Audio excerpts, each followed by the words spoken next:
Last night, 2 of our officers were shot and injured in the line of duty while courageously performing their duties to protect and serve our community. The suspect, Devontae Dixon, is still out. Well, I think he should be treated as armed and dangerous. It should be presumed that he has another gun. He is a danger to anybody that interacts with him. He clearly has no regard for law enforcement or anybody else in the community. So is he a risk? He absolutely is. If you're listening and you know where this person is, please pick up the phone and give us a call. We will not rest until this individual responsible for this act is apprehended and brought to justice. There's no rock that you're going to hide under, Mr. Dixon. A stark warning tonight from Franklin County Sheriff's Office to the man accused of shooting 2 Mifflin Township police officers nearly 24 hours ago. And just within the past few hours, authorities released new surveillance video, which they say shows the moment Dixon shot the officers and ran away. Thank you for joining us tonight at 6. I'm Yolanda Harris. Now, in an update just a few hours ago, authorities said Dixon should be considered armed and is a danger to the community. And that's why 10 TV has live team coverage on the search for the accused shooter. So let's get right to 10 TV's Lacey Crisp, who joins us live from the Franklin County Sheriff's Office tonight. Lacey? Well, the Mifflin Township Police Chief thanked the medics for responding so quickly. He said they likely saved his officer's life. He also thanked all of the other departments who swarmed to the scene to help investigate and search for Dixon. Now take a look at the body-worn camera video from the Mifflin Township officers.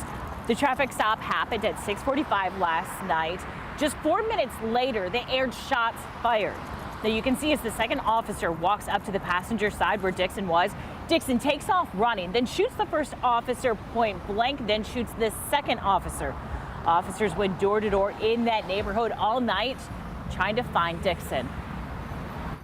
We're asking for everyone in the community to stay vigilant, as the sheriff mentioned. We still got a guy that's presumably armed and dangerous.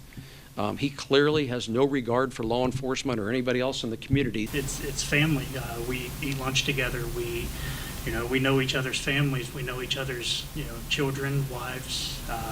So when something like this happens, it is personal.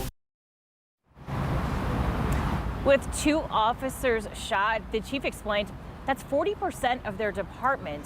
But the good news tonight is that one of the officers who was shot is expected to be released from the hospital. Now, the surrounding police departments in the area are covering Mifflin Township, so those residents are safe. Reporting live, Lacey Crisp, 10 TV News. Thanks, Lacey.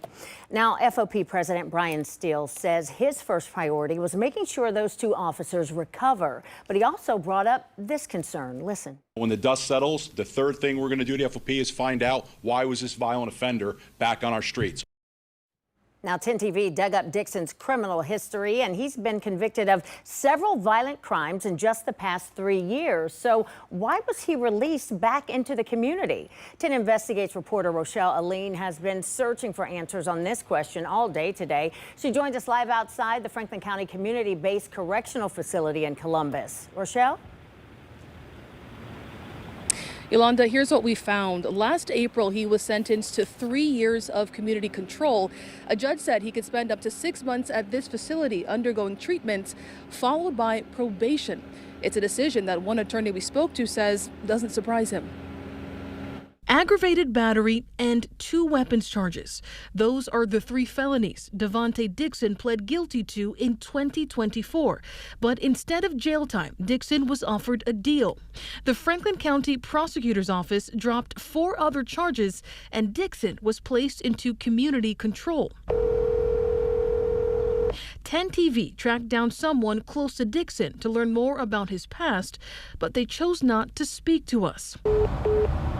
We were able to speak to local attorney Sam Szymanski. He says community control is used to rehabilitate people, and he called Dixon's reoffense a rarity. I'm guessing and gleaning from this record that this gentleman pled guilty and was put into a rehabilitation program, likely because he has a drug problem, and was given a chance at community control, which is supervision, which is way more effective than sticking somebody in prison and having them come out even harder than they are when they go in. And he said this of the judge who accepted that plea deal. we elect judges to make tough decisions every day. And to those folks in the audience who think that's an easy job, they're wrong. But tonight, someone who is questioning that decision is the president of the local police union. We're asking no stone is going to be unturned too. We're going to want to find out every single person that was involved in that decision, including the prosecutor's office, because we believe they also agreed to this joint resolution to give community control. Now, I also contacted the prosecutor's office for comment on the matter today, and they released the following statement saying, quote, "We live in Ohio, a state in which legislators have made it very easy to access guns without a license. Until laws around guns and gun safety change, it will remain too easy for firearms to land in the wrong hands," end quote. I also contacted the judge that agreed to the plea deal in Dixon's case for an interview. She responded and declined, saying that state law would prohibit her from speaking on the case. In Columbus, Rochelle Aline, 10 TV News.